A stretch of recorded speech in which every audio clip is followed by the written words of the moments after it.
Welcome back, guys. So today we're moving on to our next fairy tale.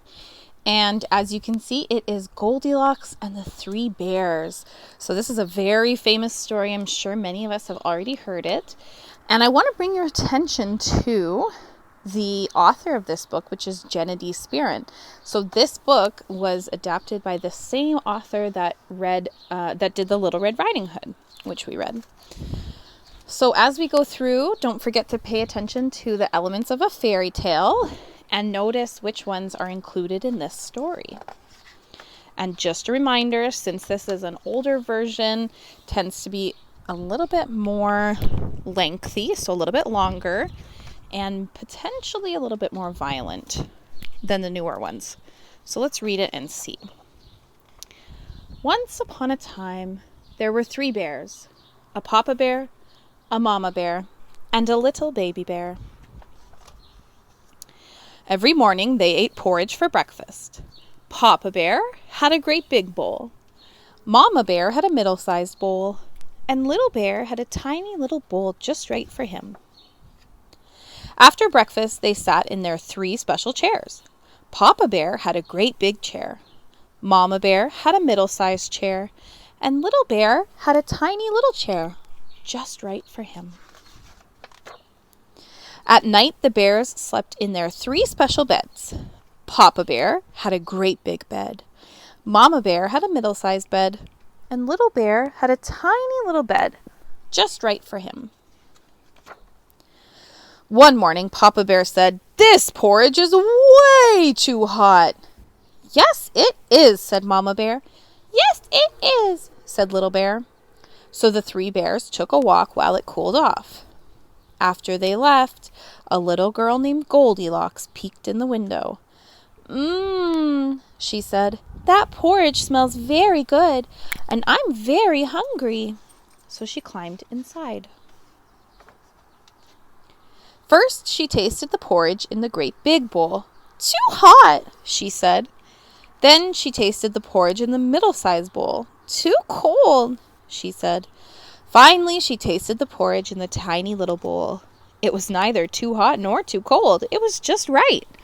Goldilocks ate it all up. Then she tried sitting in the 3 chairs. First, she sat in the great big chair. "Too hard," she said. Then she sat in the middle-sized chair. "Too soft," she said. Finally, she sat in the tiny little chair. It was neither too hard nor too soft. It was just right.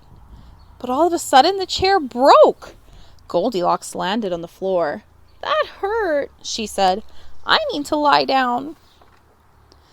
First, she lay on the great big bed. "Too hard," she said. Then she lay on the middle-sized bed. "Too soft," she said. Finally, she lay on the tiny little bed. It was neither too hard nor too soft. It was just right. Goldilocks fell fast asleep. Soon the 3 bears came home.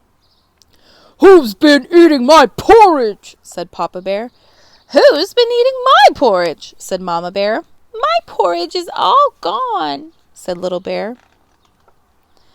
"Who's been sitting in my chair?" said Papa Bear. "Who's been sitting in my chair?" said Mama Bear. "My chair's broken," said Little Bear. "Who's been sleeping in my bed?" said Papa Bear. "Who's been sleeping in my bed?" said Mama Bear. "Look, there's someone in my bed," said Little Bear. "And there she is." Goldilocks woke up and saw the 3 bears. She leaped up and ran out of the house. "Bye," said Papa Bear in his great big voice. "Bye," said Mama Bear in her middle-sized voice. "Bye," said Little Bear in his little tiny voice. And that's the end of the story. A note about the story. Goldilocks and the 3 bears has appeared in many different versions based on oral tradition. In 1831, scholars discovered a handwritten copy by a woman named Eleanor Muir. In her story, an old woman enters the bear's house and tastes the food. Another version, also with an old woman as the intruder, was discovered in 1837 in a collection of essays called The Doctor by Robert Southey. In addition, there is an early story, Scapefoot, in which a fox instead of an old woman appears, and milk is consumed instead of porridge.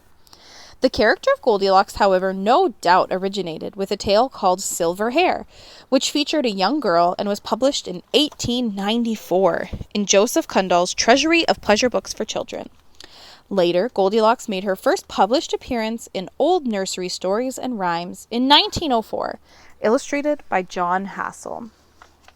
So this storybook is not adapted from Grimm's fairy tales because they did not write Goldilocks and the Three Bears.